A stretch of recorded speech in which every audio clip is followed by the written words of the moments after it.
You are tuned in to the Loan Officer Podcast with Dustin Owen. Along with me today is my producer extraordinary, John Coleman. The party MC. He is the party MC because today's episode is titled Party for Profits. John, do you have any idea what I mean when I say party for profits? Yes, that's when you cut me a check to go downtown to theater and party. Maybe? Are we hosting a realtor happy hour there? I need you to bring the drone and your video equipment so you can do a promo video for it, or no? Not that kind of party. No, you're drinking one of those funky drinks. What is that drink again that you always drink? It's a Negroni. It's a mature palate. It's a mature drink for a mature palate. So what you're saying is I'm not mature enough to drink a Negroni. It's an acquired taste. No, so Party for Profits is essentially everything that Avon got right. Right? Do you remember Avon? Yeah. Or are you old enough? Like my Aunt Debbie sold Avon. And I just remember as a kid, the neighborhood ladies getting together and they would have a couple cocktails and some stranger would be invited into the house and they'd all walk out smelling like French whores, but just spent like $100 a piece on makeup, right? But it was a party. It was a party that someone got paid because they had a service or they had a product that they were promoting. You fast forward from Avon, it went to Mary Kay, right? The pink Cadillacs. And then in today's day and age, it's Roden & Fields, right? Roden & Fields is, I believe, I'm not the demographic for this, but I'm pretty sure it's very Avon-esque or Mary Kay-esque. And what these businesses do well is they find a way to party for profits. And the party for profits that I'm getting into today is paramount to the success of real estate agents, also loan officers, life insurance agents, financial advisors. Heck, I think if you sold self-defense items, you could party for profits. Just about any industry can find a way to party for profits. And it boils down to people do business with who? People they like and trust. With people they like and trust. But how can they trust you if they don't know you? How do they get to know you? Maybe party together, right? So I'm going to jump into first the easiest of parties, which is the happy hour. But what I want to do is I want to walk people through a thought process of how to successfully do a happy hour, right? Because so many times, well, you read in the book or you attended that seminar and someone said, yeah, just do happy hours. But they left it at that. They didn't get into the how mechanism to how to successfully do a happy hour. So here's what you're going to do. First, you have to figure out who is your audience. And don't be afraid to keep it small. 3 to 5 is a good number. Now, 12 is a good number as well. And you can also leverage your parties. That's something to think about. If I'm a loan officer, I could leverage with a local real estate agent, and collectively, we invite one particular group of people. Now, when I say one particular group of people, maybe true story, I actually want to do this. If there's any realtors in the Orlando market who want to do this, please hit me up and I'll partner with you on it. TSA agents. TSA agents at the airport have the most thankless job out there, right? They're hardworking. They make good money. All of them should be homeowners. Why shouldn't we host TSA appreciation happy hours on a quarterly basis? Right? And I'm going to use this as my example, and I'm going to let the audience then take it where they want to as it pertains to their particular line of work. But I could get together with a local realtor. And let's say each of us, more than likely, because we live in Orlando and because we have such a large international airport, somewhere in our database of past clients is going to be a TSA agent. So we each reach out to our TSA agent past client and say, hey, we want to do something special for you. We're going to host a happy hour at Nona Blue. I'm picking Nona Blue because it's out in Lake Nona. Lake Nona is close to the airport. It's a really cool, swanky bar. And I've been there before. I know it's comfortable. I know it's not too swanky. And I know the prices are reasonable. Okay. So we do that. And we end up each telling our client to each tell 5 or 6 friends. And it's solely sold as a appreciation event, right? This realtor, this lender, they wanted to show their appreciation. Tell your friends to come along. The worst thing that could happen is 20 show up, right? That's a good problem to have. Heck, maybe 3 show up It's okay, right? Rome wasn't built overnight. So when they show up, I want to have a specific time. And I want to do a couple things. One, I want to keep my cost in check because this is ultimately a business event. So I have to be able to justify ROI. I have to be able to justify money I spend. And there's also some liability that I want to protect myself from. So you're not coming to this party to get trashed on my dime. You can get trashed all you want, right? Drinking those weird fruity drinks that you drink that you have to have an established, mature palate, etc. But I'm only going to buy 2. And the reason why I'm only going to buy 2 is because I'm going to give you some kind of a token or a ticket. And I'm going to let the bartender know up front that, listen, I'm only paying for people who have a token or a ticket that they give you. When it comes to food, I'm also going to let the bartender know, look, if they order off the menu, it's on them. I will go ahead and pre-select whether it's 3, 5, or 8 appetizers, and I'm going to ask the bartender to continue to bring them out. Now, if I get caught in the situation that 20 show up and I expected 6 to 8, the bartender will know to come to me and say, hey, Dustin, you're kind of out of food. What do you want to do? At which point I would go ahead and say yes. But what I don't want to do is I don't want to have it be a free-for-all, right? So that's a pretty simple, basic first party, right? And this time I chose a happy hour and I chose TSA agents. What if we wanted to expound on that? Do you think teachers like to go to happy hour? When they're not grading papers, hopefully. Yeah, right? And you know what's fun? If you really want to geek out, find out when a teacher workday is, right? Teacher workdays typically fall on Fridays, which means they have no kids. So maybe a happy hour either the day before, that Thursday, or that Friday when they're all cutting out and for the most part had a pretty relaxed day. And the same thing goes. I could leverage that with someone else, especially if I wanted to cut cost. Now, I can do the same exact thing for my past clients. I can do the same exact thing for my referral sources. And when these people show up, I don't hide from what I do and why they're there. So in the example of the TSA agent, I simply would say, hey guys, real quick, my name is Dustin Owen, and I work at Waterstone Mortgage. We appreciate the work you do. This is my way of giving back to you all because we know you work a thankless job. Along with me today is XYZ Realtor with XYZ Realty Company, and he or she feels the same exact way that I do. Now, because this is brought to you by us, we just want to get one quick shameless plug-in. If you're looking at buying or selling a property, please call this realtor. She'll make sure you have all the contact information. I would say the same thing. If you're looking to buy a property or refinance your current home loan, here's my contact information. And if you want to do this again, we would love to have you. Bring a friend or two. And in the meantime, be free with letting your friends and your coworkers know that you got to come to this happy hour with 2 really cool people that can help them buy and sell real estate or finance real estate. That's it. I don't hide from it. I'm wearing more than likely some kind of a branded shirt or a name tag. So they know, but I'm not going to spend more than 90 seconds selling them. We're not there. We're there to celebrate them. We're there to get to know them and let things happen organically, but don't do yourself the disservice of not at least doing this happy hour brought to you by and giving your plug, right? And you can make it fun and you can make it somewhat entertaining. So happy hours, right? That's hopefully a good how-to with happy hours. And if you really wanted to blow it out with just happy hours, you could do 1 a week.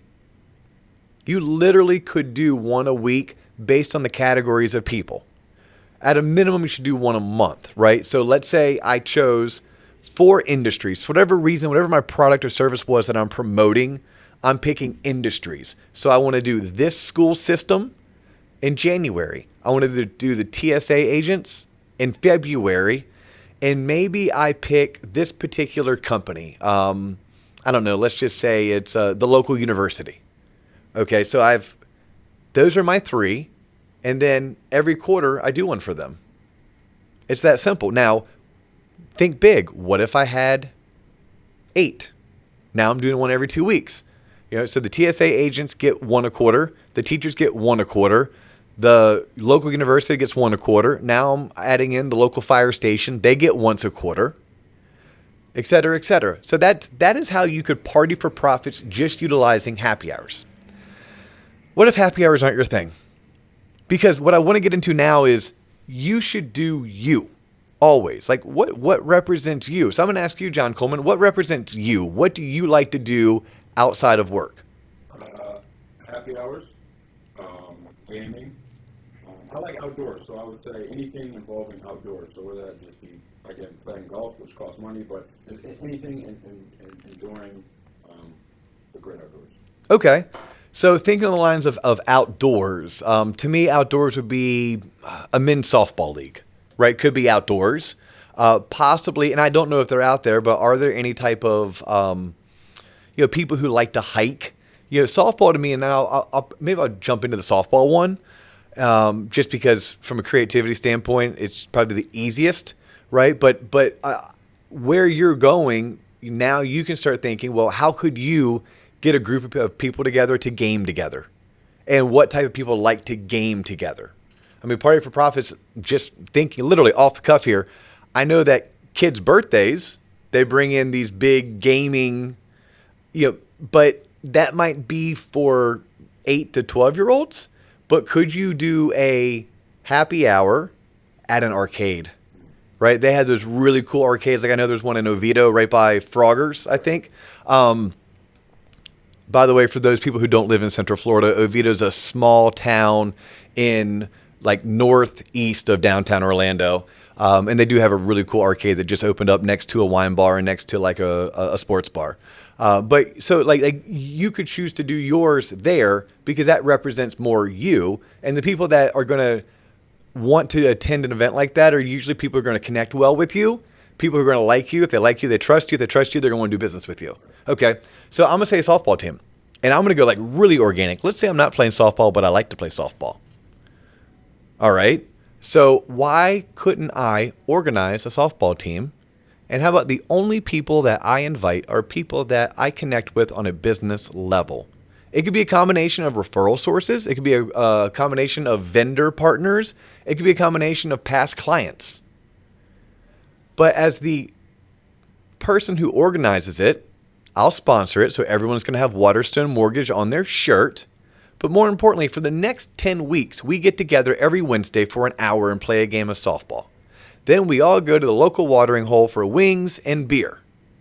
The whole time, they're getting emails to me about, hey, we're going to try to do practice on Sunday. Hey, the game got switched from 7 p.m. to 9 p.m.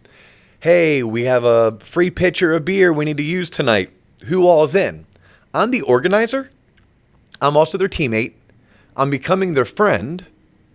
But guess what I do for a living? I help people buy and sell real estate. I finance homes. I'm not hiding from that, but they're not being pitched. So this is something I could do to Party for Profits, and it sure as hell beats cold calling. And I didn't say don't cold call, because sometimes you just got to do what you just got to do. You got to pay the piper. But there are ways that we can also enjoy ourselves and leverage ourselves in a way that we can build trusting relationships with people that we want to get to know and we want to like us and trust us and use us. So a softball team would be one. I have a friend of mine. Her name is May. May recently got into real estate. And May is a fantastic person, like literally bubbly and friendly. And I don't think she has a mean bone in her body.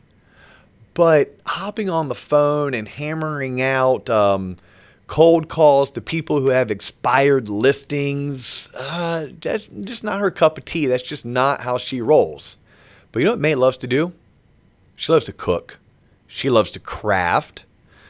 There's not one person I've met that doesn't like her. So anywhere she's been in her life, she's made friends. And it's like a group of friends. I mean, everything from she recently got married, and next thing I know she's like best friends with her husband's friends' wives. Then she's like best friends with not just her husband's sisters, but then all of their friends. And then she has the career she worked for 10 years prior to getting into real estate, and she's still best friends with all of those people. So I was sitting down one night, just having dinner. They were over at the house, and we were just chatting like you and I are doing right now. And I'm like, May, have you ever thought about partying for profits? And she's like, well, what do you mean? I go, well, let's look at what you like to do. And at the end of the day, here's what we decided would work for May, and also May's budget, right? May's budget is reach out to each of those groups, because there's 3 groups that I mentioned. And every month, once a month, one of those groups is going to come over to May's house, and May's going to cook for them. She's going to have them bring the alcohol, and she's going to provide some craft for them to do together, right? It's kind of like a girls' night out, very economic, very low key. And while they're chit-chatting, I gave May one instruction. Don't hide from who you are and what you do for a living. Again, you're not there to blast it, but you're there to say, hey, I appreciate you girls coming over. Thank you so much. Hey, look, I want to continue doing this, and I actually want to grow it. And I was even thinking it'd be great if I grew it with clients, but I need help on that part. Can you girls help me? Can you hook me up? Like, can I depend on you to next time you hear of someone looking to buy a house or sell a house, just have them call me. Just have them call me. It's free to call me. I'd be more than happy to spend whatever time I need to answer their questions. And hopefully if it's a service that I provide that they need, I can end up working with them. Right? So that's a way for May to party for profits, doing what May does. She likes to cook. She likes to do crafts. She's leveraging her 3 circles, right? The one circle was her previous employer, group of friends. One of it is her sisters-in-law and their friends. And then it's her husband's best friend's wives and their friends. Probably for, I would guess, 150 times 3, 450, but $500 a month. For $500 a month, May can entertain 15 women who already like her, who already trust her, and have them become walking, talking billboards for her business. And you're talking like the average commission for a realtor is somewhere like $5 to $7 grand. If she was able to leverage one sale a month from that, that's pretty good ROI. Doing stuff that she already likes to do and already knows how to do it, avoiding things that she doesn't. My last idea that I'll share, and I mean, look, we can get super creative with these. Like, I've even thought about here in Orlando, there's a gambling casino cruise all the way out on the coast, and they'll send a bus over. Like, just coordinating that, just coordinating the bus coming over is a way to party for profits. And then all along the bus ride's like a 45 to 60 minute bus ride from downtown Orlando to get over to the coast, to the Port Canaveral where the ship goes out of. Maybe you sponsor the transportation. Maybe you just coordinate it, right? Maybe you're just the person who is sending out the invites, who's calling the cruise line, who's doing the manifest, and then you have a couple games that you can play, which usually includes a beer and wine and a microphone and some cheesy door prizes. This is a way that you can promote your business to people within your network without it being not fun. And more importantly, having ROI, right? I'm not saying or promoting dropping $2,000 on a party bus to take everyone from Orlando to Tampa, which is like an hour and a half drive, to go to Hard Rock, where you're then going to pay for everyone to have $100 in free play, plus have 2 private, with cabanas at the pool, while also sponsoring a seated dinner inside. That's pretty hard for a networking event where you're looking for ROI. That's something you save special for those clients that are just your ride or die, that they're your VIPs and your number ones, right? And even on that, there's probably not an ROI. That's just a business expense and a way to say thank you. The May story, the softball team, the happy hours, those are things that are true networking events that you sponsor and put on that cost you less than $200 a pop, and your sole goal is to be able to get at least one referral while you're there, if not a referral, but a referral that actually closes and turns into a paycheck. The last one's a bowling league. I like the bowl. Oh, there you go. A bowling league. So if John Coleman was John Coleman, loan officer extraordinaire, instead of producer extraordinaire, or you were life insurance extraordinaire or realtor extraordinaire, or again, insert industry here extraordinaire, how cool would this be? And I'm going to walk you through a loan officer because I know loan officers, what I know inside and out. So as a loan officer, my job is to call on real estate agents and call on builders, because builders and realtors need a good loan officer that they can rely on. And I need to, bring them things of value. Like value is I do a good job. I make sure they're not wasting their time. I make sure their clients close on time. I make sure that their clients rave about the experience they had with my team, et cetera, et cetera. But as I call on them, this is the whole bowling league idea. Why couldn't I call a bowling alley, pick a date, pick a time, put together a league, and then I reach out to a group of realtors that work at Remax, and then one that works at Prudential, one at Weicker, one at EXP, one at Coldwell Banker. And all I'm trying to do is I'm trying to get each particular office within my territory to have a team represented. I'm not paying for the bowling league. That's the best part about it. I'm not paying for it. I'm just putting it on. Now, maybe I'll go out and as Waterstone Mortgage, I'll sponsor things like trophies, or maybe every week I might make sure that every team gets a pitcher of beer on behalf of Waterstone Mortgage. There's definitely things I could do if I wanted to make sure I promoted it, but I could party for profits by just coordinating and hosting a bowling league, at which point 8 of the top offices in my territory each have a team represented. That means every single, whatever it was, let's say it's every Monday, for those 8 to 10 weeks of bowling league goes on, I have 30 to 32 potential business partners. Right? Business partner to me is someone who refers me business to that I do a great job for. Now, not everyone who shows up am I going to build a relationship with, or do I want to build a relationship with, or they want to build a relationship with me. Some people are there just to bowl. But there are going to be 20% that I do end up building a relationship with. And I'm not hiding from the fact that where I work and what I do, and they'll get marketed to, but it'll all be softly, and it'll all be their friend D.O. who, oh, this is the guy that I bowl with. Oh, this is the guy that's on my softball team, right? Oh, this is the lady that I go to her house and we do crafts and drink wine. That's party for profits.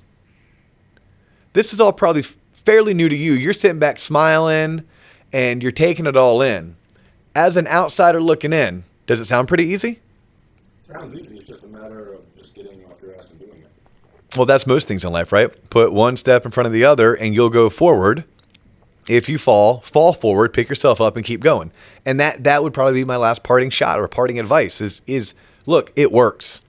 I didn't make this up, right? Just like many things that I share on this podcast, it is straight up regurgitation of things that I have picked up along the way and have either put into practice, I want to put into practice, or it at least inspired me enough that I wrote it down and thought, that's worth teaching. Right. So this is Party for Profits. I would love to hear y'all's success stories. Right. When I would love for the person and people who are listening, hopefully it's more than a person listening at this point, but for the people listening that this pertains to, do it. What are you going to do? Is it going to be a softball league? Heck, it may be a gun shooting league. It may be a fishing tournament. I mean, there's so many different avenues you can run with.